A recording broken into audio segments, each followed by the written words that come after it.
Jama'a, wani magani nake so na baku da wannan.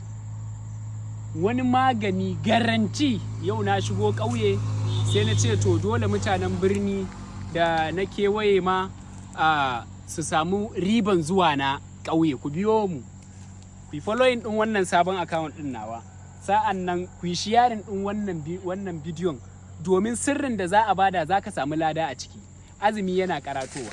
Zan ba ku sirrin ulsa. Wannan da kuke gani ana daka shi, ana daka 'ya'yan shi, daga shi ɗin har 'ya'yan shi haka za a daka. Idan aka daka wannan da kuke gani yana maganin ulsa sosai. Ana shan shi da jar kanwa. Kamar wannan ɗin idan an daka ɗin kar ya wuce rabin cokali za a dafa a rana ɗaya.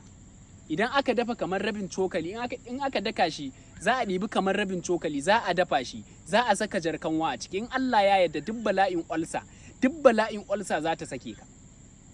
Akwai wanda muke haɗawa da kanmu waɗanda suka fi waɗannan ɗin, amma wanda zai fi muku sauki shine wannan. Kuma wannan ɗin ma idan za ku ɗiba yana da kyau ku ɗibe shi tsakiyar rana tal, da tsakiyar rana. To wannan shine sirrin kargo, wannan 'ya'yan kalgo ne. Na san mutane kun san wannan. So zan ba ku sirrin sewansa. Sirrin sewansa. Ina maza.